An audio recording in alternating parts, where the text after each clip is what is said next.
In 1982, Mark Farnham left his home in Wyoming, crossed the state line, went in Colorado, robbed a bank, turned around, went back across the state line. As he went back across the state line, he was pulled over by a patrolman who had no knowledge that he had just robbed a bank. The patrolman's name was Stephen Watt.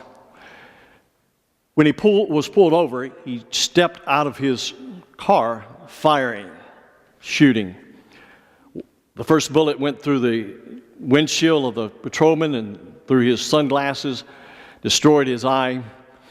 After that, Farnham walked over to the patrol car, opened the door, and fired 4 more shots.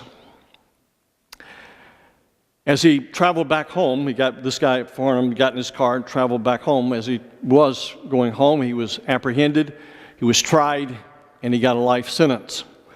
The irony of this is that the patrolman, Stephen Watt, lived, even though he lost one eye, and even though 3 bullets that couldn't be removed had really caused him great pain.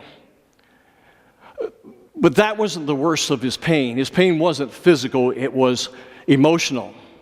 Because you see, he was so bent out of shape, so angry and bitter because he did not make the arrest. And that led him into a kind of a downward spiral. And he resented the assailant. He had this anger towards him, and it just kind of was eating him up. And he quit as a policeman, and that led him to depression, alcoholism, many other things. About a year after the shooting, he trusted Christ. Things began to turn around. But in spite of the fact that things were turning around, the one thing that he still held on to was the fact that he had this anger towards his assailant. His wife said to him, "You need to forgive him." He said he had, even though he knew he hadn't. After a while, he began to write this Mark Farnham. And then this Mark Farnham began to write him back. And at one point, he asked the patrolman, Stephen Watt, if he would forgive him. And he said that he would.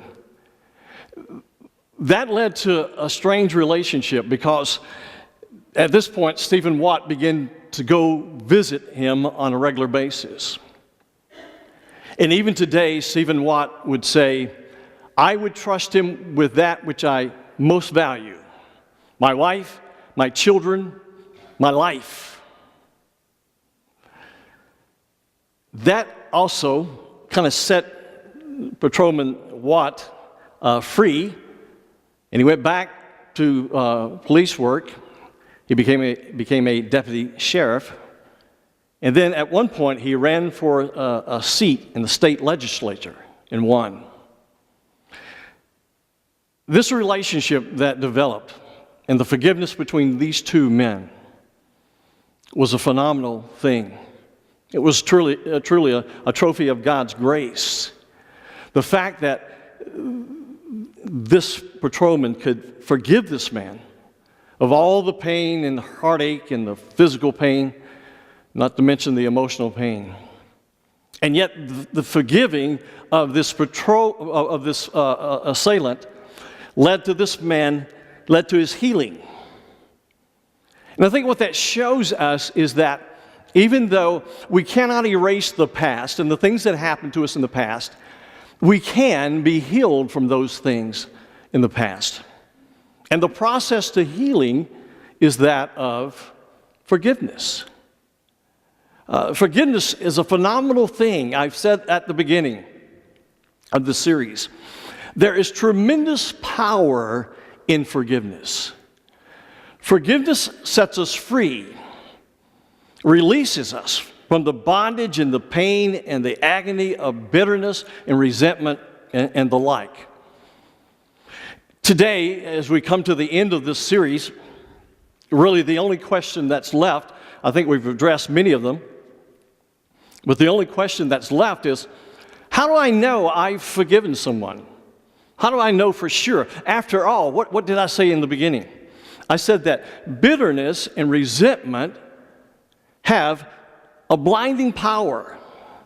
An unforgiving spirit has a blinding power. And I think a lot of people who haven't forgiven really don't realize that that's the case. So how do we know for sure that we are forgiven? Well, no one in the Bible had more reason for bitterness, more reason for resentment than Joseph. I mean, after all, the things that happened to Joseph. And yet, I think it is from the pages of his life that we answer the question that I've just posed. How can we know for sure that we have forgiven someone? Without doubt, Joseph provides a heart-searching frame of reference by showing us what it means to totally, I want to emphasize that word, totally forgive. There are times that we forgive, and yet there are times even after we forgive someone, what happens? The adversary kind of dredges up those things of the past, the pain of the past, and he says, hey, you're going to let him off the hook? You're going to let her off the hook? And so what do we learn from Joseph in terms of knowing that we have forgiven someone? And as I said in the first message, I suspect every one of us has someone that we need to forgive. And it's clear that we cannot walk in the Spirit if we're holding a grudge, if we have an unforgiving spirit. I've said it again, and I'll say it one last time. I've said it before, and I'll say it one last time again. That is that when you don't forgive, you cannot experience the fullness of God's Spirit in your life. It grieves the Spirit. That's why Paul in Ephesians chapter 4 said, when you become angry, don't sin. And then he talked about putting aside anger and wrath and clamor and malice and and then he says, forgive even as Christ has forgiven you. So let's look at the life of Joseph. I want to walk through his life and then give you 5 things that will answer the question, how can I know I have forgiven someone? In Genesis chapter 37, we see first the beginning of the story of Joseph. The biblical story begins about Joseph's life when he was about 17 years of age. He was the second youngest of Jacob's sons. He was talented. He was handsome, good-looking. He had everything kind of going for him. He was the favorite son of his father, Jacob. In fact, that put him on a collision course with his brothers. Not only that, but Jacob gave him this incredible robe to wear. And that robe essentially was Jacob saying to Joseph, I want you to have the blessings of the firstborn, of the oldest son. And that really was an incredible miscalculation on the part of Jacob. That was a huge mistake. You can realize and think about and imagine the angst and the resentment that would cause his other brothers. And outside of all of this, from the get-go, you can see that God's hand was upon Jacob.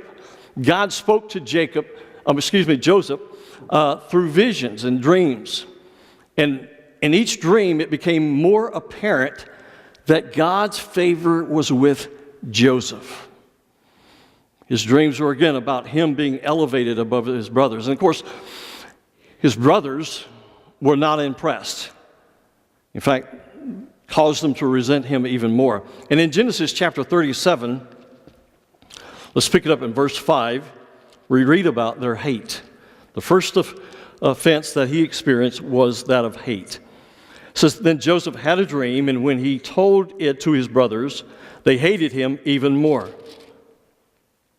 And he said to them, "Please listen to this dream which I have had. For behold, we were binding sheaves in the field, and lo, my sheaf rose up and also stood erect. And behold, your sheaves gathered around and bowed down to my sheaf." Then his brothers said to him, "Are you actually going to reign over us? Are you really going to rule over us?" So they hated him even more for his dreams and for his words. I mean, can you imagine reading that and what these people were thinking? Wow. And he said, "Hey, I'm going to reign over you." Well, it says in this context that they hated him. So even at the early age of 17, Joseph enters the life of persecution and suffering. Now, the next thing we see in this passage is in that same chapter. And in this same chapter, we see that Jacob sends Joseph out to check on his brothers who are out mending and tending the sheep of the family. And of course, they see him coming. And so they say to one another, "There comes that snotty-nosed brother of ours. Every time I see him, it makes me sick. They said, why don't we just kill him, and then we'll see about his dreams." And of course, they decided that was a good plan. And so they dropped him in this pit. In fact, and so they go out for a midday meal. And as they're sitting around, they see a caravan coming, and Judah, in fact, the first time, Reuben says, "Hey, let's don't kill him, let's just drop him in this pit." And the second time, Judah says, "Hey, wait a minute, look, if we kill him or just leave him here, we're not going to have any profit. Listen, we can sell him to this caravan coming, and we can get spices and perfumes and gold and silver. I mean, at least we can get a profit. And if we kill him, the only thing we're going to have is blood on our hands. And after all, he is our brother. So why don't we just sell him?" And so that's what happens. Now, don't overlook the brothers as well. We're talking about forgiveness here, but don't overlook the brothers, because this is a study in contrasts. Because the brothers had this root or bitterness. In Hebrews chapter 12, verse 15, it says, "See to it that no one comes short of the grace of God, and that no root of bitterness springing up causes trouble, and by it many be defiled." Many be defiled. Now, two things you need to note about this passage in Hebrews. First, it says bitterness has a root. What happens when roots go deeper into the ground? The more they go into the ground, the more they have a grip on the earth, right? The second thing that you notice here, and that's what bitterness does. The longer you allow bitterness to exist in your life, the more it takes control of you, of your emotions, of your will, of your disposition, of your spirit, of your heart.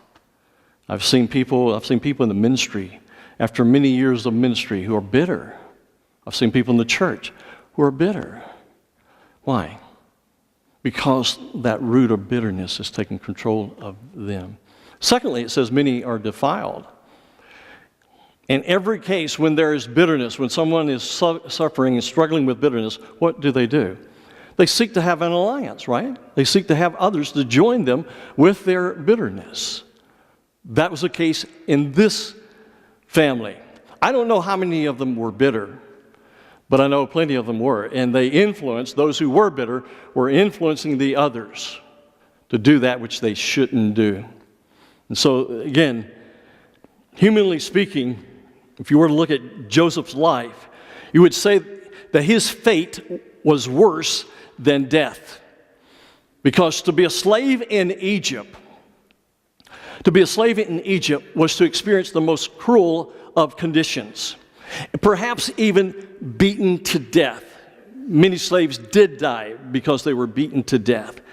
And you have to believe that when he left in that caravan, when he was sold to that caravan and he left there, his hopes were dashed.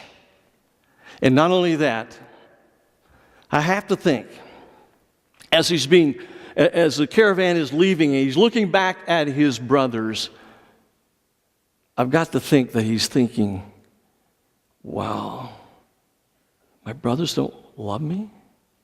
They don't want me? I've counseled with people over the years who've suffered huge abuse, physical, sexual, and emotional abuse. And one of the hardest things to do is to help them to understand that God loves them. I've told the story about this lady I went to see in the psychological ward at the Riverside General Hospital years ago, who had been raped by her brothers. And I said to her, Jesus loves you. He accepts you. And she said to me, how can he love me when my family doesn't love me? Wow. Joseph had to feel that. The third thing that we see as we kind of march through the life of, I kind of do a flyover of the life of Joseph, is a false accusation. That's in chapter 39 of Genesis. Another good reason that Joseph had a reason to be bitter was because he was falsely accused and thrown into a dungeon. Joseph had found favor in the eyes and in the mind of Potiphar, who was in charge of Pharaoh's security detachment. He was, in fact, in Genesis 39, verse 3, it says, now his master saw that the Lord was with him, and how the Lord caused all that he did to prosper in his, what? In his hand. As a result of all this, he became a trusted servant of Potiphar. Obviously, this was an amazing turn of events, perhaps too good to be true for Joseph. That is until Potiphar's wife enters the scene. And what happens? You know the story. Potiphar's wife was physically attracted to Joseph. Joseph's good looks at this point were a curse to him. And she pursued him. She wanted to seduce him. Not once, but several times she pursued him. And yet you know the story. He,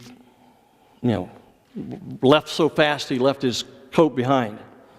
And of course, it was because of this that he was falsely accused. Let's pick it up in verse 13 of Genesis 39. It says, when she saw that he had left his garment in her hand and he fled outside, she called to the men of her household and said to them, see, he has brought in a Hebrew to us to make sport of us. He came in to me to lie with me, and I screamed. And when he heard, and I raised my voice and screamed, he left his garment beside me and fled and went outside. Likely story, right? Left his garment here, must have been up to no good. Of course, we know the story, what really happened. And by the way, there's some people who will say, do what's right and everything will take care of itself. Ever heard of that? That's not always true. You can do what's right, and sometimes you can still be the victim of injustice. That certainly was true here with Joseph. The rewards of doing what's right, of obedience, often are postponed. The fourth thing we see in the life of Joseph, as we can kind of fly over his life, is a betrayal by a friend. That's found in chapter 40. Joseph was in prison in this dungeon. He'd been put there, as you know, by Potiphar. He found out when he heard what his wife said, threw Joseph into prison, a dungeon actually. Well, while he's there, two people who served Pharaoh, the cupbearer and the baker, were thrown into prison as well, into the dungeon. While they're there, Joseph becomes friends becomes a friend with each of these guys. But each one had a dream, but they didn't know what it was. They didn't know what it meant. And Joseph said, well, isn't God the one who interprets dreams? And they said, well, yeah, I guess. And he said, well, I've got a direct link to God. I'll tell you, give you the interpretation of the dream. And so, of course, you know, the baker's dream revealed that he would be executed. And the cupbearer's dream revealed that he would be restored to his position under Pharaoh. But what did Joseph say to his friends? He said, listen, when you get out, don't forget me. You remember your friend, don't forget me. Well, one's going to die, so he's not going to think about him. But the other one that was restored, what did he do? He forgot him. And you got to think that Joseph is thinking, man, I can't catch a break. I mean, every time I get elevated, I get knocked down. Every time I get good news, I get bad news. Yet, many reasons to be discouraged and depressed. In fact, Joseph had to die 3 different deaths, in my opinion. He had already died to his family. He'd been separated from his family. Now, wrongly accused, he had to die to his reputation. He's in prison. He's been accused of trying to rape somebody. And thirdly, he had to die to his only friend, the only friend that he had.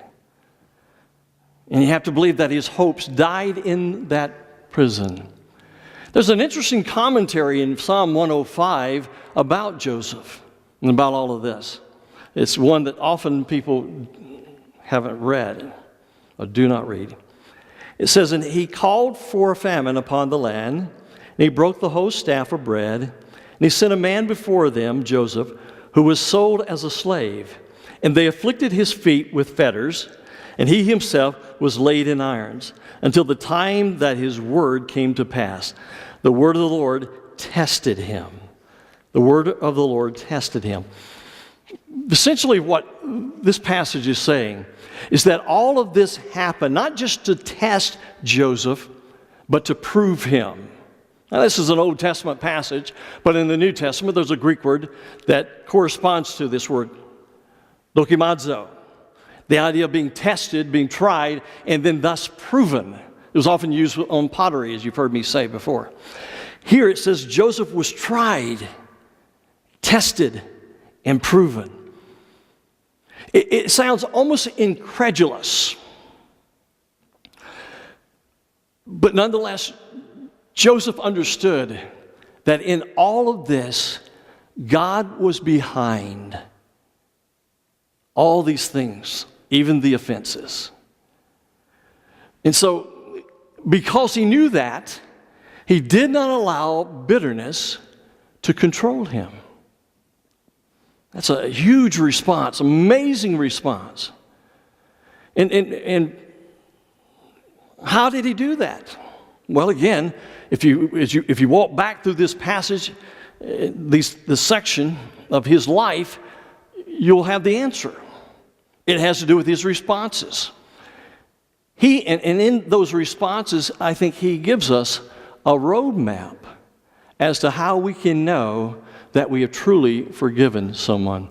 Back several years ago, I ran into a person that years before that, they had said some unkind things about me as their pastor. And I ran into them and we began to talk. And we talked for a pretty good while. And then at the end of that conversation, as we were leaving, I automatically just reached out and hugged this person. And then as I was walking away, I thought, why did you do that? And it dawned on me. I did that because I had forgiven that person. I couldn't have done that. That would have been very stiff. It wouldn't have been automatic if I had not forgiven that person. And I thought, I've forgiven that person. That's what you want to know. That's what you want to feel when it comes to your life and those around you. So how do you get there? What's the roadmap? Well, again, I think Joseph gives us that. And the first thing, I think, and I'm going to put it this way in the first person, when I forgive someone, we will choose not to live in the past. We'll choose not to live in the past. In Genesis 41, Joseph is released from prison, and he's given a position of great prominence. And he also marries a young princess, Asenath. And eventually they have 2 children. Now, what is significant is not that they had 2 children. What is significant is the names that he gave to those 2 children. The first name, let's pick it up in chapter 41, in verse 50 and 51. It says, "Now before the year of famine came 2 sons who were born to Joseph, whom Asenath, the daughter of Potiphar, priest of On, bore to him. Joseph named the firstborn Manasseh." Now watch this. "For God has made me forget all my trouble in all my father's household." He's caused me to forget what? All my trouble in all of what? My father's household. In other words, he's caused me to forget the pain inflicted upon me by my brothers. Wow, that's amazing. In spite of, I think, the many nights of weeping in a dungeon, feeling a great sense of loneliness, missing his father, in spite of all of that, God enabled him to forget his past and to even forget the pain inflicted upon him by his brother. The question for us is, do we live in the memories of the past more than we do the dreams of the future? Do we allow a root of bitterness to take hold of us? Do we refuse to forget the past and we continue to cling to it? As we talked about last week about forgiving ourselves, do we continue to allow these voices of shame? You're weak, you're a loser, you're inadequate, you're flawed, God can't love you. Do we continue to live with that? You see, some of the process of forgiveness may involve forgiving yourself. By the way, I had several people mention last week how much they appreciated that message. I suspect a lot of us, and in fact I know a lot of believers, not just here, but in many churches, struggle with just forgiving themselves, accepting God's forgiveness. See, for one to move past their past, that person has to give up the past. They can't keep waiting that someone, that one person or that 2 or 3 or 4 who have offended you or whoever you are, let's put it in the first person. I can't keep thinking and hoping that they will come back one day and accept me or forgive me. You can't live in that past. You may have to go through a grieving process, and by the way, grieving is not just for losing someone, a loved one. Grief concerns any loss. And maybe your loss is the loss of that person who has rejected you in totality, who has injured you deeply. You know, when you're driving down the road, you have right above you, a rear view mirror, right? Yeah. And you use it from time to time, and you need to, right? Especially if you're changing lanes. But what happens if you continue to keep your eyes on the mirror? You're going to crash. And yet you've got this giant windshield in front of you that helps you to see the way, right? Well, you see, our past is that rear view mirror. Our future, God's work in our life and what He wants to do in our life is that giant windshield. And He's given us a roadmap. But if we're constantly living in the past, we'll never see the road before us. In fact, we'll crash. And we won't crash once, we'll crash many times. That's why counselors will tell you that the one who has an unforgiving spirit, a bitter spirit, is almost impeded in their ability to love others. Why? Because that spirit controls the person. The second thing is we will choose to set our offender free.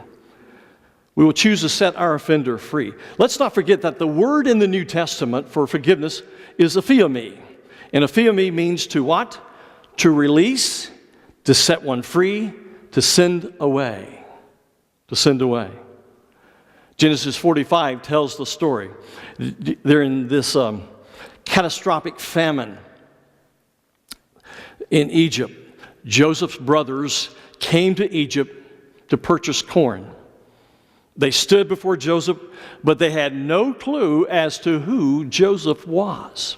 And in chapter 45, verses 1 and 2, I think what we see happening to Joseph is very significant. It says, then Joseph could not control himself before all those who stood by him, and he cried, have everyone go out from me. So there was no man with him when Joseph made himself known to his brothers.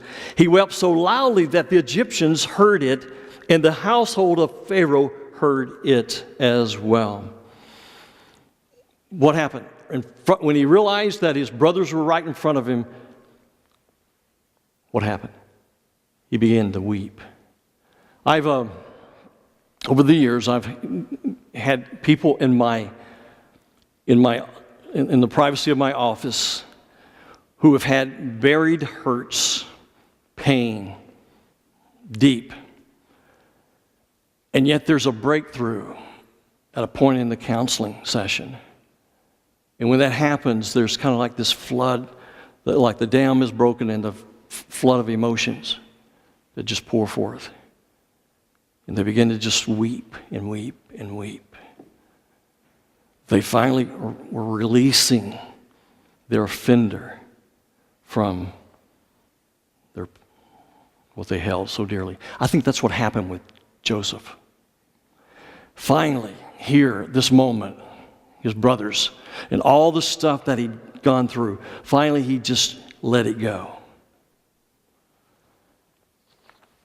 Look in that same chapter, in verse 4 and 5, and then the 7. It says, then Joseph said to his brothers, please come close to me. And they came closer, and he said, I am your brother Joseph, whom you sold into Egypt. Now do not be grieved or angry with yourselves, because you sold me here. For God sent me before you to preserve life. Now drop down to verse 7. God sent me before you to preserve for you a remnant in the earth, and to keep you alive by great deliverance. Joseph was saying, hey, don't worry about it. I'm your brother, but listen, God was behind all of this. What was he doing? He was releasing his offenders. I'm not sure I could have done that. For 30 years, he had not seen them. In 30 years, he had paid the price. And yet here, he says, don't worry about it. Don't worry about it. See, this is the power of releasing those who have injured you. Now, if I'd been Joseph, knowing what I know, I probably would have said, now, Joseph, my brothers, Reuben, Judah, I would have said, I forgive you. But do you know what it means and what it's like for 30 years to be rejected, to never see my brothers or my dad especially? Do you know what that means? That's not what he does. In fact, essentially he says, look, don't beat yourself up. Hey, don't worry about it, because God is in this. And essentially he was saying, I'm releasing you. I'm letting you go. I'm not going to hold you to my bitterness. The third thing is we will remember that in the offense, God is there. In the offense, God is there. So what are you talking about? In all of the injustices and offenses, Joseph saw God, watch this, he saw God behind the offenses. Joseph in Genesis 50 says, as for you, he says, as for you, you meant evil against me, but God meant it for good, in order to bring about this present result, to preserve many people. In other words, to preserve our race. But he said, when they realized what had happened, when they realized that Joseph had died, they thought, this is the moment. Jacob had died, I should say. I'm getting the names messed up today. When Jacob had died, they said, boy, this is the time that Joseph would really take out his vengeance. And Joseph said, don't worry about it. You meant it for evil. I don't have any doubt about that. But God meant it for good. Now, I want you to understand, he's not just saying that God took the evil that you did and brought good. He's not saying that. That's part of the process, but that's not what he's saying. What he's saying is that God in his sovereignty used, in fact, he knew beforehand what you were going to do, and so he used that to bring about his plan, even in the offenses that were brought upon me. Now here's the thing. If we only see the things that happen to us as from Satan, and Satan has a hand in those things, God even uses Satan. And remember, by the way, in Colossians it says all things are made, what? By him and for him. Does that mean Satan is even used for God's glory? Absolutely. And so God uses even the offenses against us for his glory. Not just to shape us as we should be shaped and to conform us to his image, but also to accomplish his purpose in our lives and in the lives of those around us. I kind of think that this is the Romans 8:28 passage in the Old Testament. It's almost the same in terms of the meaning.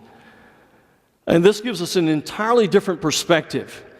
And enables us to praise God even in the difficult times in our lives, even when we think people are out to get us. So let me ask you, do you see God in your circumstances? Do you see God in his providence, even in the evil done to you? See, God superintends our lives, the events of our lives, and he can intervene at any moment if he wants to. That's why he says, in everything give thanks, for this is the will of God concerning you. It's our will to give thanks in everything. Not that everything is always his will, but it's God's will that we give thanks in everything. Why? Because we know that God can take even the evil against us and use it for good in our lives and in the lives of others. Here's D. And this is probably the most difficult. We will respond to the offense with a blessing. See, another evidence of the fact that I have totally forgiven someone is that I will pay, or I should say will pray, that God will rain down a blessing on the person who has offended me. And I confess this is the most difficult in my life. But Joseph chose to offer a blessing to his brothers. He said, don't worry about it. In fact, Joseph could have said, look, I forgive you, and then cursed them and sent them back to their home to live out their lives in the midst of this famine. He didn't do that. No. He blessed them. He says, I want you to have everything that I want you, in fact, go back and get the father and come here, get all the family, I should say. And the father is gone at this point. And he says, go back and get all the family and bring your families and live with me and enjoy the blessings that I enjoy from Pharaoh. He was blessing them.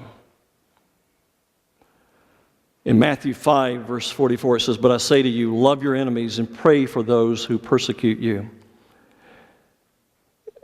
When you do this as Jesus intends it to be done, it is a step in being set free.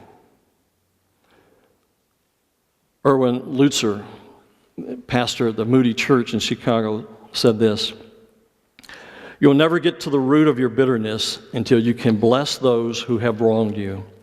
It has the power to set you free." Lutzer, in his book, When You Are Wronged, tells a story of a man who was a missionary working with Muslims, and he wrote him and told Lutzer about this letter that he received from a Muslim. And the letter said, "Cursed be you, cursed be your wife, cursed be your children, cursed be your home in which you live, cursed be the car you drive." And this missionary wrote back, "This is my prayer for you. Blessed be your wife, blessed be your children, blessed be your home, blessed is the car that you drive." He blessed him. Wow. To truly pray for someone who has hurt you means to pray that God, and watch this, this is this is kind of unbelievable, is to pray, "Lord, bless them. May you do unto them as I would have you do unto me." It's not, "Lord, take care of these people. You know, they're causing me grief. Get them out of my hair." No, that's not it. Now, if God chooses to do that, that's up to Him. Vengeance is His, not ours. And God says, stay in your lane. Don't get in my lane. My lane is, if I want to take up vengeance, I'll do that. But you stay in your lane. And your lane is to bless and to forgive. I discovered recently, I've never seen this. This kind of came together in one of my studies. I never put this together. But it is significant to note that Job's suffering ceased at the moment he began to bless his friends. You remember his friends? You know, the friends, type friends that, you know, friends like this, who needs enemies? Those kind of friends?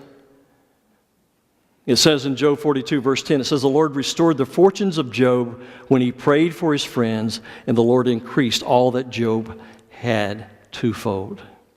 Wow. The last is, we will refuse to retaliate. Over 30 years had transpired. You got to know that this guy struggled. Joseph had to be human. He struggled at times with, I'm sure, with, you know, why do I have to suffer like this? Why have they caused me this grief? But he refused to retaliate.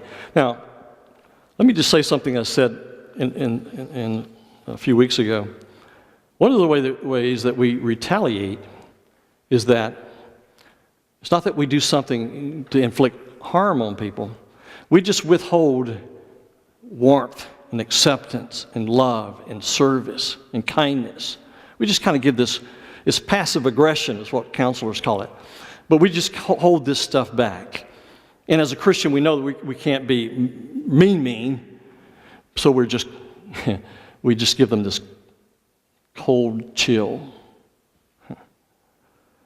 Joseph refused to do that. So how do we know we've forgiven? We will choose not to live in the past. We'll choose to set our offender free. We will remember that the in the offense, God is there. We will respond to an offense with blessing, and we will refuse to retaliate. There's a talk show host on the radio in Illinois who was speaking once about resentment. Her name was Roma Wade, and she said this. She says, "Do you harbor resentment? Then you are poisoning your own meal at life's banquet table. Imagine your mind as a little shop of horrors, a kind of museum filled with relics of all the injustices and harm you've ever endured. Each exhibit depicts your memory of what someone did or didn't do that hurt you. Brightly illuminated by your resentment, every exhibit has a soundtrack echoing with loud, angry, and accusing voices. The walls are covered with horrible instruments of punishment and long lists of penalties to be inflicted on your wrongdoers. Encoding everything is a thick, clinging residue of self-pity that keeps you from moving along to the new future's wing of your museum, where the exhibits are filled with pleasure and joy and possibilities. Can you imagine, she says, what it would be like to be locked permanently inside such a chamber of horror and hate and resentment? If you are unable to forgive others for real or imagined wrongs, then that horror chamber exists within you. That chamber of ill will is your own mind. And those three words, your own mind, are all capital letters. What a price you pay for maintaining such a museum of resentment. The negative reliving of your past stokes anger, resentment, and seething hostility. It also turns your mind against itself. It's like poison to your soul. The simple, profound truth is that the entire horror shop crumbles if you simply forgive. By forgiving others, you forgive yourself, and you gain self-esteem, and you are free, or you free your own spirit to soar to new heights. There's no time to waste.